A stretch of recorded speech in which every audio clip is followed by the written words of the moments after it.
Let's go, Dolphins! The Miami Dolphins are in a downward spiral, and what I'm about to reveal could change the way you view this team going forward. There are rumors that could shake up the locker room. If you think this season is just off to a slow start, think again. What's really going on inside the organization goes much deeper than a few fouls or a tight schedule. This isn't just about one game, it's about the future of the franchise. Should Mike McDaniel stop calling plays? Is Chris Greer sabotaging the team with poor roster decisions? And what's the real story behind these locker room conversations after the Week 2 meltdown? I'll explain it all to you right now, but first, make sure you click like only if you're a true Dolphins fan. And if you've been a Dolphins representative for over 20 years, I want to see this in the comments. Go Dolphins! Let's get out of this mess. Let's get straight into it. It's a short week for the Dolphins as they head into Thursday Night Football against the Buffalo Bills, and the spotlight is burning hot on Mike McDaniel. Reports surfaced that McDaniel had a brief conversation with team owner Stephen Ross after the disappointing Week 2 loss,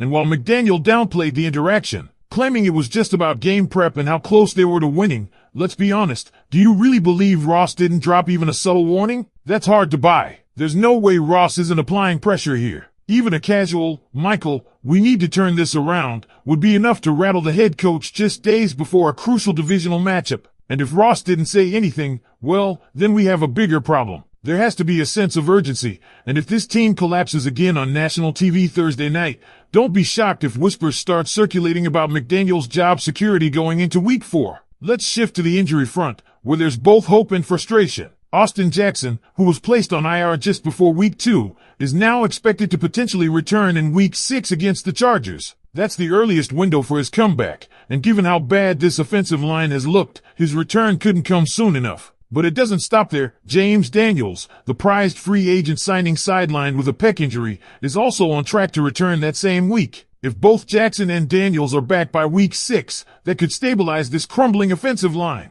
Because let's face it, this unit is not just underperforming, it's being humiliated. Speaking of humiliations, let's talk about Jonah Savina. The rookie left guard drafted 37th overall, yeah, the one Miami traded up for, is getting torched out there. Week 1 was shaky, but Week 2, a 0 pass blocking grade from Pro Football Focus. 0. The worst graded offensive lineman in the entire NFL for the week. You can chalk it up to tough matchups against the Colts and Patriots defensive fronts, but that only gets you so far. When you trade up to the top of the second round, expectations are sky high. We're not talking about a day 3 developmental guy. We're talking about a player who was nearly a first-round pick and is already looking like a liability. Fans are right to be concerned, and if this trend continues, it's going to be hard to justify that pick. Miami could have stayed put and grabbed another lineman or someone to help the secondary, but instead, they gambled on Jonah, and right now, they're paying for it. And speaking of the secondary, it looks like safety Efedim Melifonwu will miss Thursday's game against Buffalo due to a calf injury. It's not season-ending,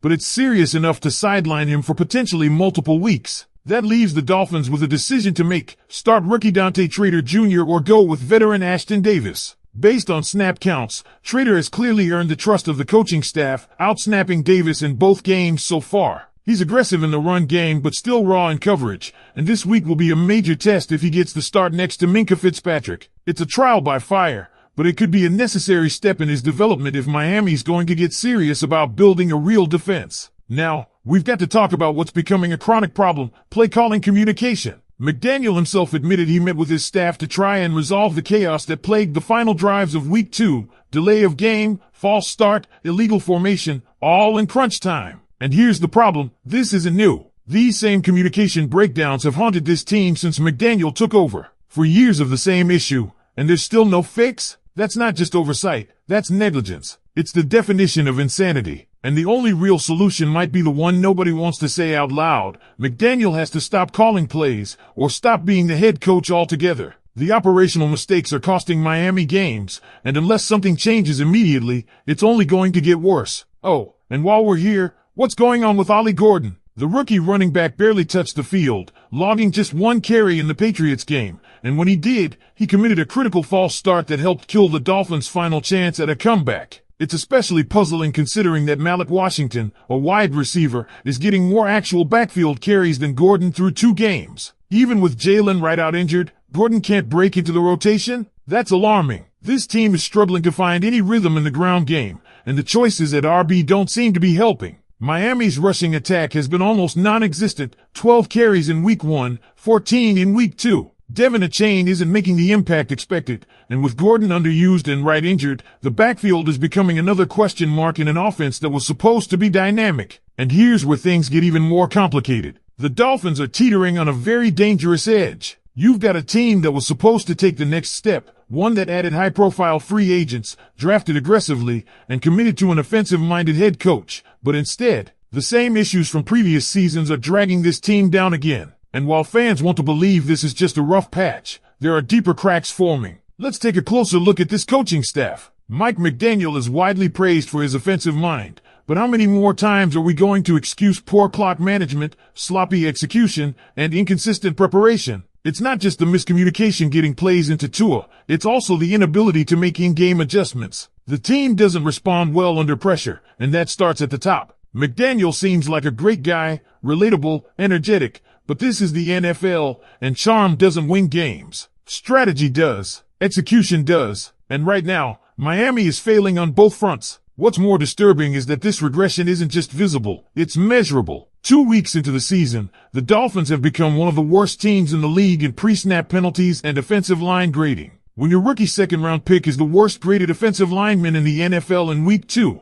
and your coaching staff hasn't fixed the same problem in 4 years, what does that say about your ability to develop talent? Let's be blunt, Chris Grier's fingerprints are all over this roster. And while McDaniel is catching the heat publicly, Grier is the one who brought in these players. He's the one who drafted Jonas Savina, traded up for him, passed on DB help, and neglected depth in critical areas. He's the one who has built an offensive line so thin that injuries to 2 starters immediately expose the entire unit. He's the one who assembled a backfield where your rookie running back can't get touches, and your WRs are doing the rushing. Yet somehow, Grier continues to avoid the accountability that should have caught up to him years ago. Let's not forget, this is the same GM who butchered the 2020 draft, mishandled the Tua situation early on, and repeatedly failed to build a sustainable offensive line in front of a quarterback whose health is a constant concern. How is he still employed? If McDaniel's job is on the line, Grier should have been gone long before now. And it's not just about the draft. Look at how the Dolphins are managing player usage. Ollie Gordon, who fans were excited about, has 3 total carries through 2 games.